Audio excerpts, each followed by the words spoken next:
Assalamualaikum dan selamat pagi. Cikgu ucapkan cikgu harap murid sihat di samping keluarga di rumah. Baik, hari ini kita teruskan pembelajaran kita buku teks Bahasa Melayu tahun 4 muka surat 167. Baik, kemahiran hari ini ialah kemahiran mengedit dan memurnikan ayat daripada aspek ejaan, tanda baca dan penggunaan imbuhan. Kemahiran 3.3.2. Okey, pertama cikgu ulang sekali lagi. Kemahirannya ialah memurnikan ayat daripada aspek ejaan. Maksudnya nanti murid akan jumpa perkataan yang salah dieja, tanda baca dan penggunaan imbuhan. Ada maksudnya ada imbuhan yang tak sesuai pada ayat tersebut.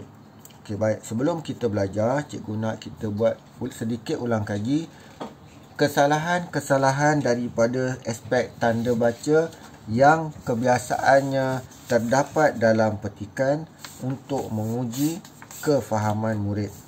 Baik, seperti biasa,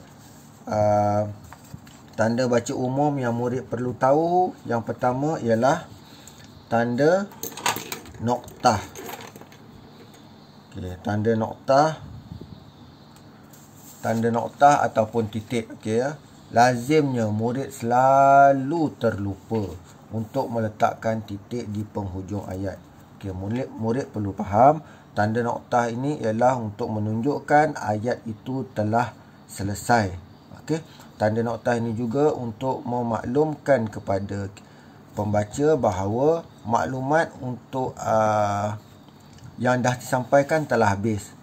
Jadi ayat yang seterusnya sepatutnya maklumat yang baru. Okey, baik. Yang kedua ialah tanda koma. Koma ini digunakan untuk menunjukkan murid perlu berhenti seketika. Okay, mungkin ayat itu terlalu panjang ataupun untuk membezakan antara elemen-elemen dalam kumpulan yang sama. Okey, contoh elemen-elemen dalam kumpulan yang sama ni seperti nama. Contoh Ahmad, Abu dan Ali. Ini yang cikgu maksudkan elemen-elemen dalam komponen yang sama. Nama Ahmad, Abu dan Ali. Ada 3 orang, perlu dibezakan dengan tanda koma pada nama yang pertama dan kedua. Jika tak ada tanda koma ni, jadi Ahmad Abu. Dah jadi 1 orang. Ya. Okay, baik. Seterusnya tanda soal. Tanda soal ataupun tanda tanya. Okey, baik. Mudahnya, tanda soal ini perlu ada pada ayat tanya. Macam mana nak mengenali ayat tanya? Okey, yang cikgu pernah ajar sebelum ini, iaitu babas belum dimasak. Okey, babas belum dimasak ialah bagaimana dalam ayat tersebut perlu ada kata tanya, tak kiralah sama ada di bahagian hadapan atau di bahagian hadap belakang.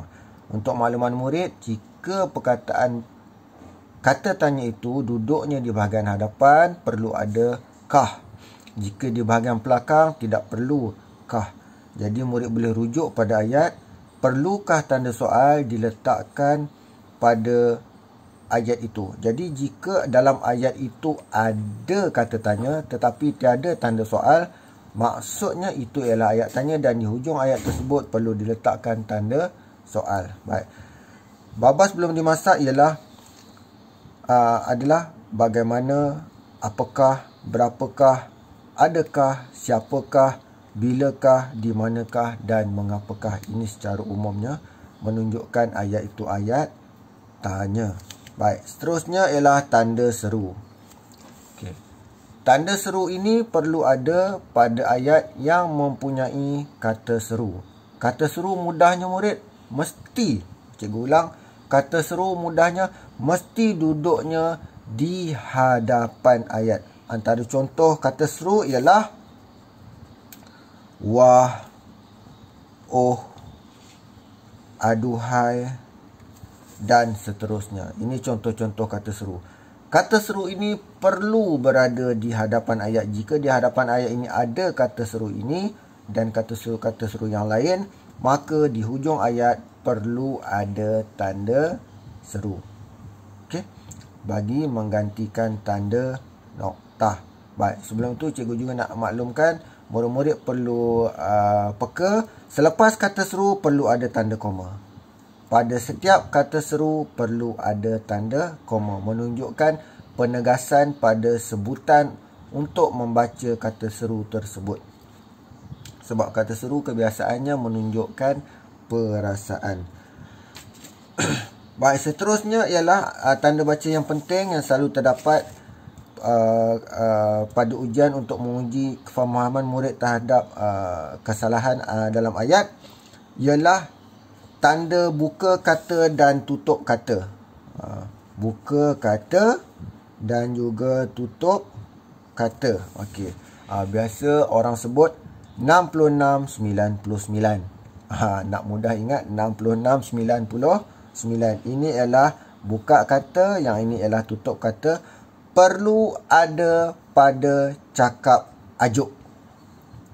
Perlu ada pada cakap ajuk, menunjukkan ada orang yang sedang bercakap dalam teks itu. Okey, baik murid ya.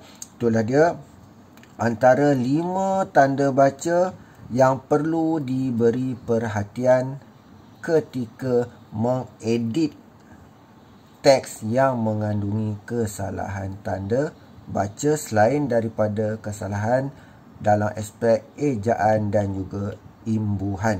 Okey, baik. Tanpa melengahkan masa lagi, untuk lebih meningkatkan pemahaman murid, baik kita rujuk pada teks.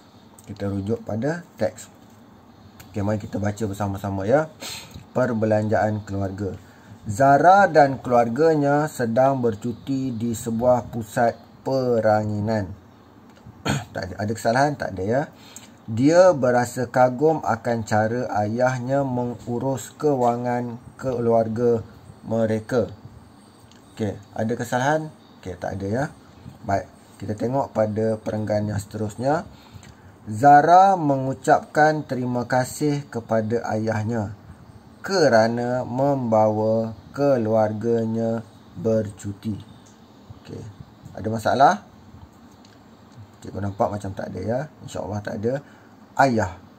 Okey, ini cakap ajuk kan, nampak ada buka kata di sini. Ayah, bagaimanakah? Okey, baik. Apa ni?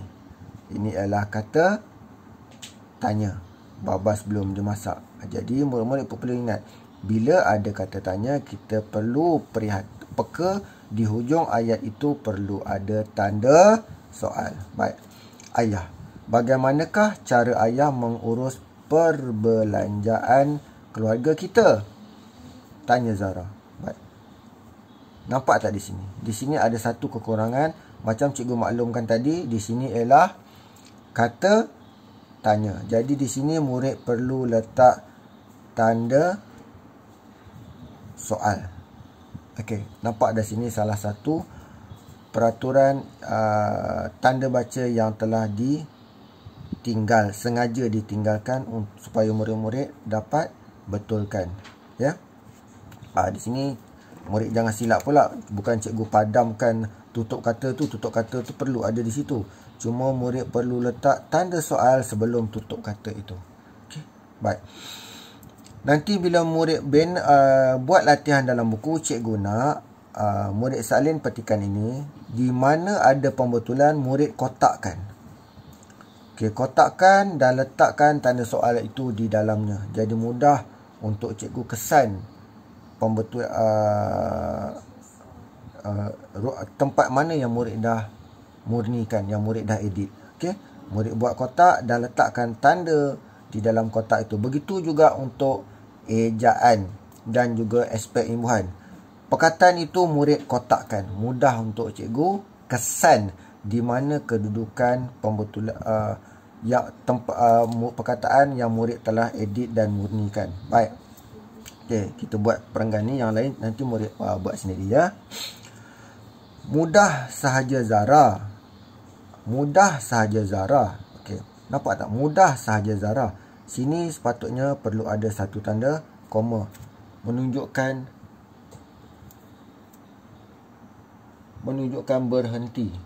berhenti seketika. Baik. Bila koma, murid perasan tak? Ayah ini ialah kata